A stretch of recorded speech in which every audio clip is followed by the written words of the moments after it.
A paz do Senhor, meus amados irmãos, sou o pastor Marcos André e esse aqui é o Clube da Teologia, nosso canal aí de apoio à Escola Bíblica Dominical, nosso canal aí ligado ao blog Clube da Teologia, um blog editado por mim aí para ajudar professores com subsídios para a Escola Bíblica Dominical. Então vamos aqui a mais um vídeo, da palavra da Escola Bíblica Dominical. Esse é o vídeo da revista da editora Betel Conectar, a lição de número 5, tá bom? A lição de número 5, e o título dessa lição aí é Guardando o Coração da Soberba, tá?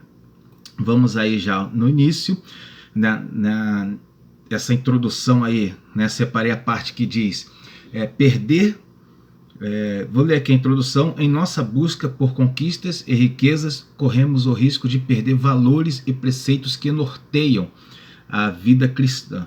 Então, quais são valores que norteiam a vida cristã? São valores que dão a direção à vida cristã, né? Quando fala norteia, é o quê? Que dá direção. Então, esses valores, a gente pode citar alguns, né? Por exemplo, eu vou colocar um aqui, o valor, por exemplo, de fazer o bem ao próximo, né? É um preceito da vida cristã, né? Todo cristão sabe que tem que fazer o bem ao próximo, né? Então, quando a pessoa ela busca por conquistas e riquezas, ela corre o risco de deixar de fazer o bem ao próximo, né? Ela passa a ver o próximo como um concorrente, né? Então, aí, o que acontece, ela pode perder esse valor da vida cristã, tá? Isso aí é um exemplo, né?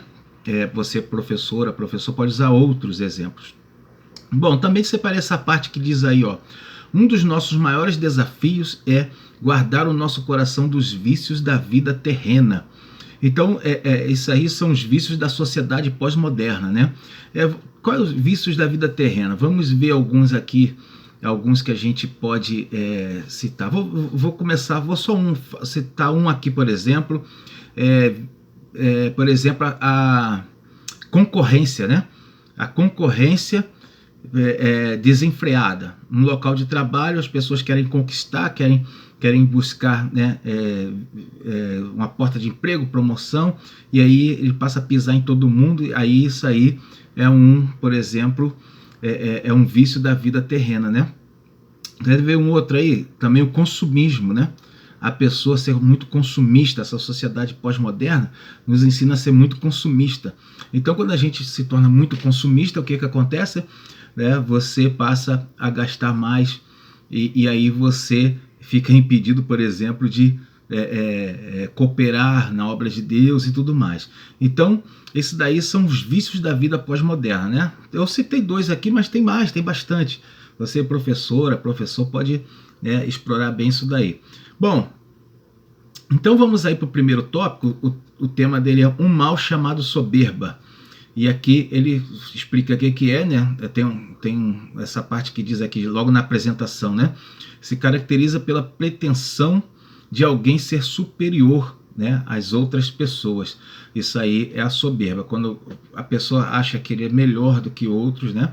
Aí a soberba está começando a entrar no coração dele, tá? No 1.1, que é o primeiro subtópico aí, o tema é a soberba de Lúcifer. E aí separei nessa parte que diz aí, onde ele é mencionado em Ezequiel 28, do 11 ao 19, onde mostra a corrupção do querubim ungido. Esse querubim ungido aí é o Lúcifer, né? É Satanás. Quando ele estava no céu antes da queda, ele era o querubim ungido, né? Bom, o texto de Isaías 14 também fala dele, né? Esses textos aí falam de forma figurada, né? Então você vê que são dois textos que dão base para que fala da soberba de Lúcifer, né? Então, quando alguém se torna soberbo, essa pessoa está sendo igual o que Lúcifer foi. Olha a comparação, né? Como é que se torna terrível uma pessoa soberba, né? Ela se torna uma pessoa parecida com o próprio Satanás, infelizmente, né? Bom, então vamos ver aqui. Separei também essa parte que diz, ó, este caso serve de lição, pois nem mesmo um anjo com tamanho poder e autoridade ficou livre da soberba. Se referindo a Lúcifer, né? Ele, sendo um anjo de tamanho poder e autoridade, não ficou livre da soberba. Quanto mais vai ser a gente, né? A gente que somos seres fracos, né? Somos falhos, né? E como é que a gente também não vai estar livre, né? Então tem que tomar cuidado aí, cada irmão, irmã, né? Na sua igreja lá, pode ser o crente, né? De oração de monte, 7 dias acampado no monte, e ele, se ele der mole, se ele vacilar, não vigiar, a soberba pode entrar no coração dele. Isso aí é interessante, né? Quer dizer, é um alerta, né? Bom, então separei também a parte que diz aí, ó, os pensamentos secretos de superioridade começaram a dominar a mente daquele anjo, né? Então, quando fala pensamentos secretos, e aqui eu entendo uma coisa aqui, quando pensamentos secretos, a soberba, ela vem no coração e ela começa assim, ó, de forma secreta mesmo. Às vezes nem a pessoa consegue perceber que ela está sendo soberba, né? Então é uma coisa a se pensar aí, né? Ensinar isso aí para os alunos. Às vezes a pessoa começa a nutrir um sentimento de soberba e ele mesmo nem percebe. Ele chega lá no culto, ele acha que aquele culto, se ele não estiver ali, não vai rolar, se ele não pegar o microfone, não vai fluir, não vai, o Espírito Santo não vai falar com a igreja. Então tem que tomar muito cuidado com isso. Quando a pessoa se acha mais do que outros, a soberba secretamente já entrando, e isso de forma velada. Às vezes ele não fala com ninguém isso, mas ele, né, ele não tem esse pensamento com ele, tá?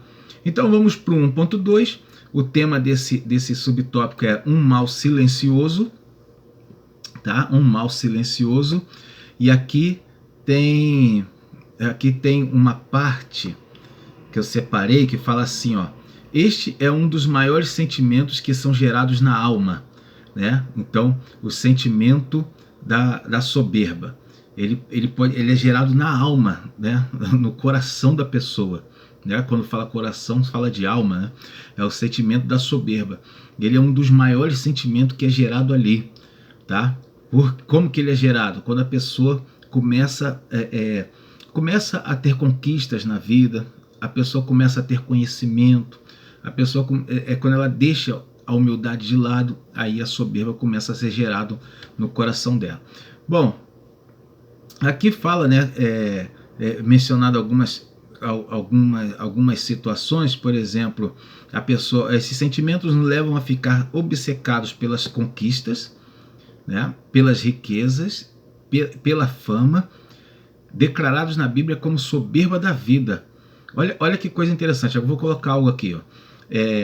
As pessoas, esses sentimentos nos levam a ficar obcecados pelas conquistas. Então, quando a gente vê cada um desses aqui, a gente imagina a vida mundana, né? Só que isso aqui pode acontecer com o crente dentro da igreja. Pelas conquistas, a pessoa alcança, por exemplo, um cargo, né, na obra de Deus, ou alcança uma fama, né, um status, né? Aqui tem vários, ó. Pelas riquezas a pessoa começa a ganhar, né, dinheiro fazendo dentro da obra de Deus, começa a ganhar dinheiro, né? Pela fama, né, a pessoa começa a ficar conhecido, tá? Então isso aqui a Bíblia chama de soberbas da vida. Dentro da casa de Deus a pessoa pode adquirir soberbas da vida. É impressionante, mas é a realidade. E isso aqui está acontecendo bem agora nas igrejas do Brasil e fora do Brasil. É bom ensinar isso aí para os alunos, né? Bom, continuando aí, então a parte que diz aí, ó, aí nesse subtópico 1.2, precisamos nos alimentar com a palavra de Deus. Então, aqui é o seguinte, quando você se enche da palavra de Deus, então você não vai se encher de outras coisas. Quando a pessoa se enche das coisas de Deus, tá? Aqui fala a palavra de Deus, mas tem mais coisas, né? Quando você se envolve na obra, você, né, passa a se dedicar nas coisas de Deus, na palavra, na oração, no jejum, você começa você tem uma tendência de não se encher com mais nada dessa vida, né? Isso aqui é algo importante aí a ser mencionado para os alunos. Vamos para o 2, né? O tópico 2 tem como título A Consequência de uma Vida Orgulhosa. E aí eu separei, aí estamos no subtópico 2.1, o tema é O Orgulho Atrai o Abatimento. Aí nessa parte tem um texto que diz aí, logo no início, Os textos bíblicos afirmam que Deus abate os soberbos e humilha os exaltados. Por que Deus faz isso? Deus, aqui está falando de um envolvimento direto de Deus, né? Ele abate o soberbo, o envolvimento direto do Senhor, né? Ele vai e ele mesmo age contra o soberbo e humilha o exaltado, age contra o exaltado. Por quê, né? Esse tipo de pecado, ele é um pecado terrível, porque o soberbo, ele faz aquilo que Lúcifer fez. Ele se torna ali a imagem de Satanás quando uma pessoa adquire a soberba no seu coração, tá? É pior do que o pecado, por exemplo, de uma pessoa que está aprisionado no vício, nos vícios, né, da vida, o álcool, né, as drogas. É pior do que esse pecado. Às vezes o soberbo, ele está dentro da igreja tomando ceia e ele consegue se parecer com Satanás mais do que o viciado que está lá no tráfico de drogas, né? Olha que coisa impressionante. Então, isso é uma coisa para se pensar. Cada irmão, irmã, ensine isso aí, professor para os alunos, tá? Continuando aí, né, a lição, no final aí desse subtópico, separei a parte aqui, ó. Na ânsia de ser maior, perdeu até o reino, se referindo a Nabucodonosor, né? E aqui o comentarista menciona algo, um alerta aqui, ó. Tomemos cuidado para que não percamos aquilo que temos de mais precioso. Aí aqui, professor, você pode deixar isso aí como uma pergunta para os alunos. O que nós temos de mais precioso? O que nós temos de mais precioso nessa vida? Você, crente, servo de Cristo, tá? O que você tem de mais precioso? E aí, o alerta está sendo isso, ó. Tomemos cuidado para que não percamos aquilo que temos de mais precioso. Fica como uma pergunta. A lição vai responder isso daí, né? Então vamos continuar, tá? Depois eu vejo aí a resposta contigo. Aqui temos no subtópico 2.2, o tema é assim, ó, um carcinoma da alma, né? É um câncer, né? Um carcinoma da alma. Aqui fala, né, que a soberba é como um câncer. Vou ler essa parte aqui, ó. O câncer, depois de alojado no interior de uma pessoa, começa a matar células, comprometer o perfeito funcionamento do organismo, gerando metástase. A metástase é o espalhamento, né? Quando o câncer começa a se espalhar. Então ele vai atingir outros órgãos. Então isso daí, a soberba, ela é desse jeito. Quando uma pessoa ela deixa a soberba entrar no coração dela, ela, dentro da obra de Deus, ela se torna como um câncer, aquilo ali, né? É porque ela vai comprometer o funcionamento dos outros do organismo, né? Do organismo como um todo, do corpo de Cristo ali. Ela vai comprometer mesmo o funcionamento. E aqui fala gerando metástase. Gerando metástase é o quê? Vai se espalhar. Isso se espalha. Então, líder de igreja, pastores, né? A aula aqui é para jovens, né? Mas se tiver algum jovem aí que vai assumir liderança, ao perceber a soberba entrando, ou seja em si próprio, ou seja em outra pessoa, tem que tomar uma atitude para que ela seja coibida, que essa soberba não vá além, porque pode gerar metástase, pode se espalhar dentro da igreja, né? Esse aqui é um alerta, tá bom? Bom, continuando, vamos aí, ó, separei a parte que fala assim, levantando-se contra ti o espírito do governador. Isso aí é o texto de Eclesiastes 10, verso 4, ele separa só a parte A, né? Levantando-se contra ti o espírito do governador, não deixes o teu lugar, né? Eclesiastes 10, 4, aí a parte A, ele não cita o resto do texto, né? E o resto do texto é assim, ó, porque a submissão é um remédio que aplaca, aí continua, né?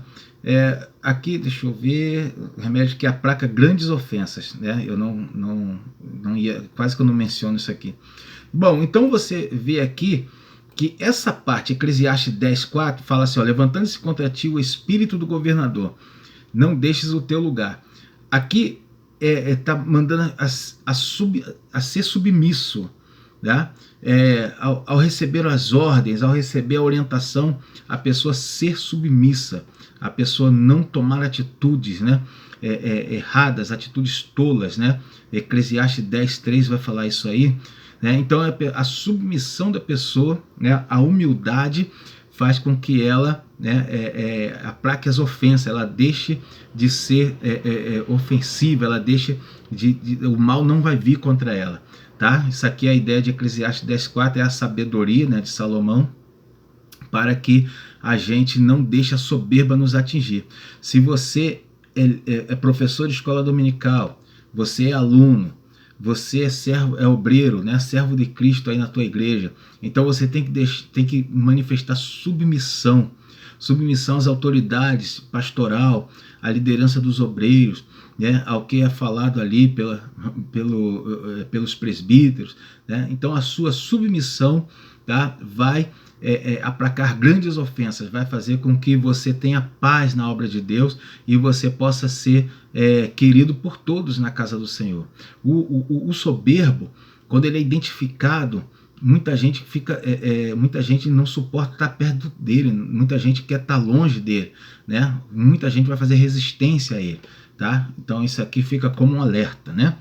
Continuando, no tópico 3, o tema é guardando o nosso coração, e aqui na apresentação do tópico tem uma fala de Lutero, né? Ele escreve assim, Lutero certa vez disse que não podemos impedir um pássaro de voar sobre a nossa cabeça, mas podemos impedi-lo de fazer ninhos, né? Lutero estava aí se referindo tanto à soberba como a todo pensamento ruim, né? Fazendo a metáfora do pássaro, né? O pássaro pode sobrevoar a cabeça de qualquer pessoa, ele só não pode pousar. Se ele pousar, você espanta ele. A mesma coisa são os pensamentos ruins, a tentação, a soberba, né? Conforme a lição fala aqui, tá? Porque o pensamento soberbo pode vir no meu coração. Eu começo de repente a achar, não, se eu não ajudar ali os professores, a aula não vai sair bom, né? Não vai, se eu não gravar o vídeo, a aula não vai ficar legal. Aí isso aí já é uma manifestação de soberba, né? Aí eu tenho que afastar isso. É a soberba querendo fazer ninho, né? Ela pode até voar por aí, né? Vir o pensamento, mas eu repreendo, tá? Isso aqui é uma forma de exemplificar, né? Isso daí, tá bom? Vamos continuando aí, né? Claro que se eu não gravar vídeo, a aula vai sair de qualquer forma, né? Com certeza, né? Você vai ser usado aí por Deus. Subtópico 3.1, o título dele é Atentando para a Palavra de Deus. E aqui eu separei essa parte que diz aí, o nosso coração precisa estar cheio da palavra de Deus, e assim teremos forças para repreender, né, os pensamentos perniciosos. Tá? Então, o nosso coração tem que estar cheio da palavra de Deus. Por quê? Você estando com o coração cheio da palavra de Deus, uma coisa pelo menos vai estar certa, você vai estar avisado dessas coisas, né? Você vai estar sabendo disso daqui. Você vai estar sabendo que você não pode dar lugar à soberba, tá? Você que está na escola dominical, aluno, né? Aluno, professor, professora, você que está aí aprendendo, você está aprendendo a se enchendo da palavra. Olha a quantidade de avisos que a gente está passando aqui, né? Eu estou nesse vídeo passando, o professor está passando aí, né? A lição está ensinando. Olha a quantidade de avisos e alertas e ensinamento que está sendo passado para você a respeito acerca da soberba. E aquele que não vai à escola dominical, ele não está sabendo nada disso. Ele está à mercê, né, da soberba sem nenhum aviso prévio, né? Bom, continuando então, aí tem um texto que fala aí logo no final, né? Quando esperamos pacientemente nos projetos de Deus, não deixamos brecha para a jactância. A jactância é a pessoa, a atitude de alguém de se achar mais do que, né? De se achar melhor do que outros, né? Isso aí é a jactância. Isso aí é só para os irmãos terem um conhecimento a mais. Bom, no 3.2, o título é Gloriando-se sempre no Senhor, né? Aqui vamos ler, separei essa parte que diz aí, em Eclesiastes 5,19, vemos que os bens e as riquezas são dádivas, né? Elas são dádivas. Isso aqui é importantíssimo. Bens e riquezas que você adquire, elas são dádivas de Deus para a sua vida. Tem que entender isso, tem que saber disso. Quando você vê isso como conquistas, aí é um perigo, porque você acha que você conquistou, né? Ah, não, eu consegui desenvolver ali um conhecimento, uma doutrina, né, de economia e consegui enriquecer. Aí você acha que você conquistou, mas na verdade você tem que ver isso como dádiva. Por que como dádiva? Se você alcançou um bom emprego, se você foi promovido, se você passou num concurso, né, se você ganhou algo, se você adquiriu algo com sua força, você só teve essa força porque Deus te deu essa força. Né? Você só conseguiu estudar para uma prova de concurso e passar porque Deus te deu uma mente perfeita, uma mente sã, uma mente que não é atingida aí por defeitos, enquanto lá nos hospitais tem muita gente lá que está com problemas, né, de saúde. Você está bem de saúde e aí você conquistou coisas na sua vida. E então você tem que ver todas as suas conquistas como dádivas de Deus, tá? Dádivas do Senhor. Quando a pessoa vê dessa forma, aí ela sim, ela consegue entender, né? Ela consegue afastar a soberba da vida dela, tá bom? Isso aqui é importantíssimo, importantíssimo, né? Bom, então vamos lá no último, no top, na conclusão, né? Vamos ler a conclusão. Se não estiparmos o orgulho de nosso coração, podemos perder a maior promessa que temos, que é a eternidade com Cristo, tá? E aí lembra da pergunta lá, né, que foi feita aos alunos, que eu sugeri você fazer para os alunos, lá no tópico 2.1, que fala, ó, tomemos cuidado para que não percamos aquilo que temos de mais precioso. E aí você podia, para você fazer a pergunta, né? É uma sugestão minha. Faz uma pergunta, o que nós temos de mais precioso, né? Então, aqui está falando que a gente pode perder, né, a maior promessa que temos, que é a eternidade com Cristo. Então, o que nós temos de mais precioso é a salvação, tá? Passar a eternidade com Deus, com Cristo, é a salvação da alma. Então, se a gente não vigiar, a soberba pode nos tirar o maior tesouro que nós temos, o nosso bem mais precioso, que é a salvação, né? É isso aqui, tá bom? Bom, então aqui foi a lição de número 5, né, da revista Betel Conectar. Essa é a lição para você dar aula nesse domingo aí. A qualquer momento, né, você, professor, pode ministrar essa aula. Vai ficar aí nos conteúdos do blog O Clube da Teologia e também aqui no nosso canal. Né? Recomendo a todos aí comprar o meu livro, O Maior Milagre de Jesus. Está em todas as livrarias, tá, do nosso país aí. O link para a compra do livro está aí na descrição. Adquira, ajude essa obra e faça o bem, né? Seja humilde. A paz do Senhor a todos, até a próxima lição.